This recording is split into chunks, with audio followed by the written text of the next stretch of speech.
تبلیغی جماعت پر پابندی کے بعد حضرت مولانا سعد صاحب دامت برکاتہم کی جانب سے بیان آیا ہے، جس میں انہوں نے بہت اہم باتیں کی ہیں اور خاص طور سے دعوت و تبلیغ کا کام کرنے والوں کو، اس کام میں لگنے والوں کو بہت اہم نصیحتیں کی ہیں۔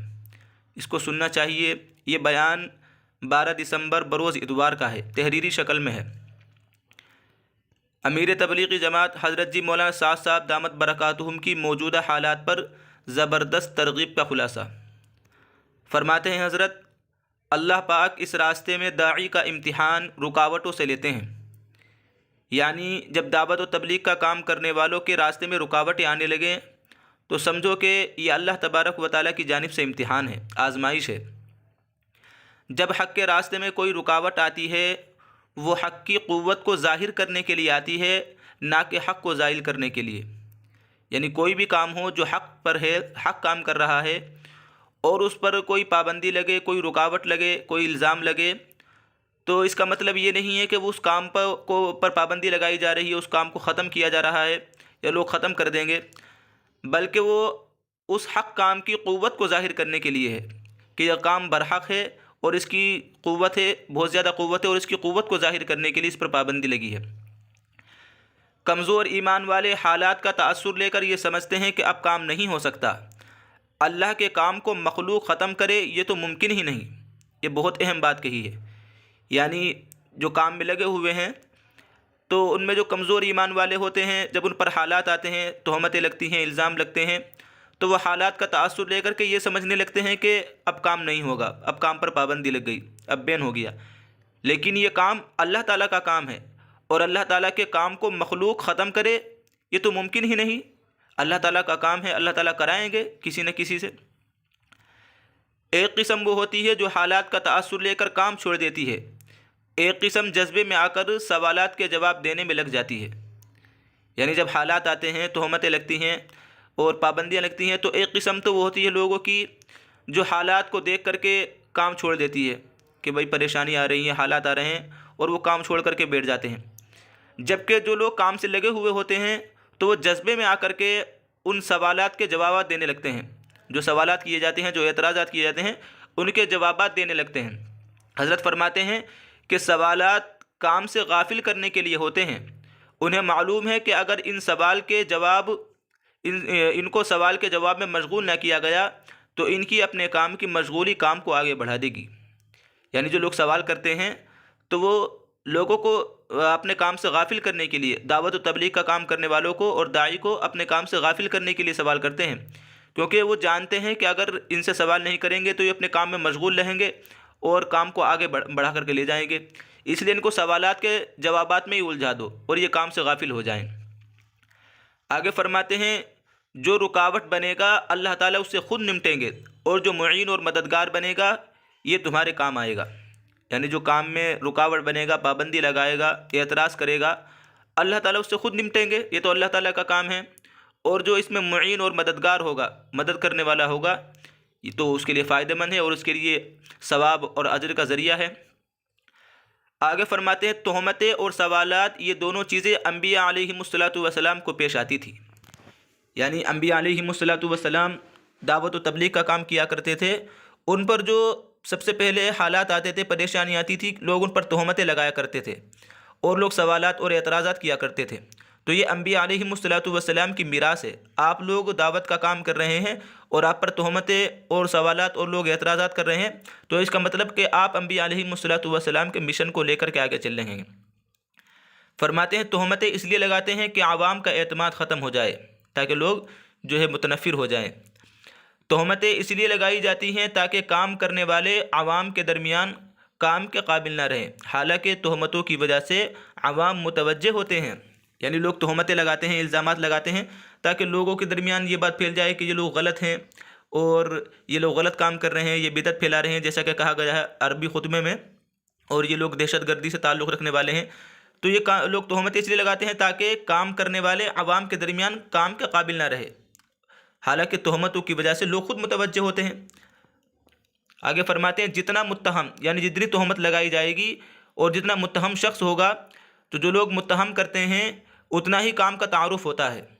نبی کو پاگل، کاہن اور جادوگر کہا جاتا تھا۔ لوگ دیکھنے آتے تھے کہ کون ہیں، یعنی جو لوگ تہمتیں لگا رہی ہیں تو وہ یہ سمجھ رہے ہیں کہ ہم ان پر پابندی لگا رہے ہیں اور یہ رک جائیں گے، تو اس سے کام کا کوئی نقصان نہیں ہوتا، دین کا کوئی نقصان نہیں ہوتا، بلکہ اس سے تو کام کا اور تعارف ہوتا ہے۔ جیسا کہ آپ نے دیکھا ہوگا کہ پہلے تبلیغی جماعت کو کوئی نہیں جانتا تھا، جب لاک ڈاؤن میں، کورونا کال میں جو ہے ان پر پابندیاں لگی اور ان پر الزامات لگے تو ایک بہت بڑی تعداد خود ہندوستان کی جو نہیں جانتی تھی وہ بھی تبلیغی جماعت کو جاننے لگی۔ تو کہتے ہیں کہ جتنا متہم کرتے ہیں لوگ اتنا کام کا تعارف ہوتا ہے۔ نبی کو پاگل کہتے تھے لوگ، کاہن کہتے تھے، طرح طرح کی تہمتیں لگاتے تھے، تو لوگ دیکھنے آیا کرتے تھے کہ یہ شخص کون ہے جس پر اتنی تہمتیں لگ رہی ہیں۔ تو لہٰذا تہمتوں کی وجہ سے جو ہے پریشان نہیں ہونا چاہیے اور کام نہیں چھوڑنا چاہیے۔ آگے فرماتے ہیں سوالات کام سے پیچھے ہٹانے کے لیے ہوتے ہیں، متاثر ہو کر کام چھوڑ کر جواب دینے میں نہ پھنسے۔ یہ بہت اہم نصیحتیں ہیں کہ ان حالات میں جب تہمتیں لگ رہی ہیں اور اعتراضات کر رہے ہیں تو ان سوالات کی وجہ سے اور تہمتوں کی وجہ سے متاثر ہو کر کام نہ چھوڑیں، بلکہ اپنے کام سے کام رکھیں اور کام میں لگے رہیں۔ تہمت لگانے اور سوال کرنے والوں کو معذور سمجھ کر ان کے لیے دعا کرتے رہیں۔ جو لوگ تہمتیں لگا رہے ہیں اور اعتراضات کر رہے ہیں، چاہے کوئی بھی ہو، تو ان کو معذور سمجھیں، ان پر پلٹ کر کے تم خود تہمتیں نہ لگانی شروع کر دو اور ان کے لیے اللہ تعالیٰ سے دعائیں کرتے رہو۔ آگے فرماتے ہیں حالات داعی کی استقامت دیکھنے کے لیے آتے ہیں، جو بھی حال آئے اس کو کام کے لیے مفید سمجھو، حال کو کام کے لیے مضر نہ سمجھے۔ حال سے داعی مایوس نہیں ہونا چاہیے، یعنی جو بھی حالات آتی ہیں، پریشانی آتی ہیں، یہ داعی کی استقامت دیکھنے کے لیے آتی ہے، جو کام کرنے والے ہیں کہ وہ اپنے کام پر کتنے ثابت قدم اور کتنے جمنے والے ہیں، اور جو حال آئے اس کو اپنے لیے مفید سمجھو، اس کو اپنے لیے نقصان دینا سمجھو، اس سے مایوس نہیں ہونا چاہیے۔ جب بھی کوئی حال آئے وعدوں پر اور انجام پر اور انتہا پر نظر ہو، حال پر نہیں۔ ایسا ہوا تو بیچ کی تمام مشکلات خواب ہو جاتی ہیں، یعنی جب بھی کوئی پریشانی آئے کام کرنے والوں کو، تو ان کو جو ہے اس کام پر جو اللہ تبارک و تعالیٰ نے وعدے کیے ہیں ان پر نظر ہونی چاہیے کہ اللہ تعالیٰ ہمیں یہ انعامات اور یہ ثواب اور یہ اجر عطا فرمائیں گے، اس پر نظر ہونی چاہیے، حال پر نظر نہیں ہونی چاہیے کہ ہم پر الزام لگائے جا رہے ہیں، تہمت لگائی جا رہی ہے، رکاوٹیں پیدا کی جا رہی ہیں، تو ان سے جو ہے متاثر نہیں ہونا چاہیے، بلکہ ہماری نظر جو ہے اللہ تعالیٰ کے وعدوں پر ہونی چاہیے کہ اللہ تعالیٰ کا یہ وعدہ ہے۔ مخلوق یعنی حکمران، عہدے داران، اسی طریقے سے علم والے کی تائید اس کام میں اس لیے لی جاتی ہے تاکہ کام میں ان کا حصہ بھی لگے، یہ ان کی اپنی سعادت کے لیے ہے۔ کام کو ان کی تائید کی ضرورت نہیں ہے، کام مستغنی ہیں دین کی طرح۔ اسلام بہت بادشاہ مذہب ہے، اسلام کو مسلمان کی ضرورت نہیں، مسلمان کو اسلام کی ضرورت ہے۔ ماشاءاللہ، یہ بہت اہم بات کہی ہے کہ جو مخلوق ہے، چاہے وہ کوئی بھی ہو، حکمران ہو، عہدے دار ہو، علم والا کوئی بھی ہو، ان کی تائید لی جاتی ہے کام میں، لیکن ان کی تائید کا مطلب یہ نہیں ہوتا کہ کام ان پر نربھر ہے، ان پر کام موقوف ہے۔ ان کی تائید تو اس لیے لی جاتی ہے تاکہ خود ان کا حصہ اس کام میں لگ سکے اور ان کے لیے بھی اجر اور آخرت میں ثواب کا ذریعہ بن سکے۔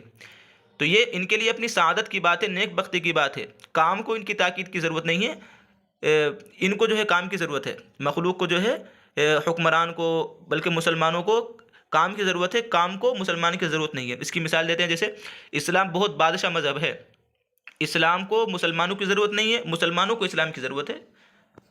اگر ساری دنیا جو ہے غیر مسلم ہو جائے تو اسلام کے اندر کوئی نقص پیدا نہیں ہوگا، اس کی تعلیم کے اندر کوئی نقص پیدا نہیں ہوگا، بلکہ وہ خود اپنا نقصان کریں گے۔ تو اس لیے مسلمانوں کو اسلام کی ضرورت ہے، اسلام کو مسلمانوں کی ضرورت نہیں ہے۔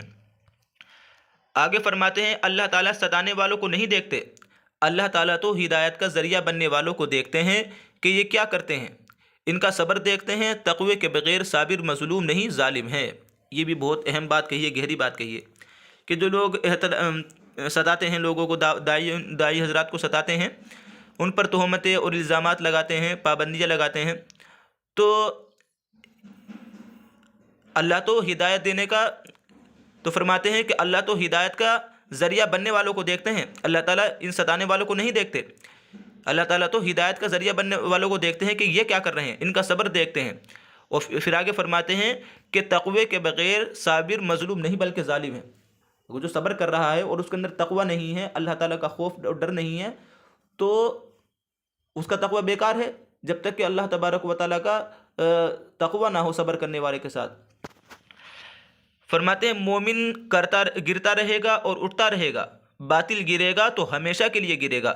باطل ایسا مضبوط نظر آتا ہے کہ لگتا ہے کہ یہ کبھی نہیں گرے گا، پھر جب گرتا ہے تو ہمیشہ کے لیے گرتا ہے۔ ماشاءاللہ، کیا اہم بات کہی ہے، کیا اہم نصیحت کہی ہے کہ مومن گرتا ہے اور اٹھتا ہے۔ مومن پر کوئی الزام لگتا ہے، کوئی بھی حالات آتی ہے تو ہو سکتا ہے وہ گر جائے، لیکن وہ گر کر کے پھر اٹھتا ہے اور اس کو پہلے سے زیادہ طاقت ملتی ہے۔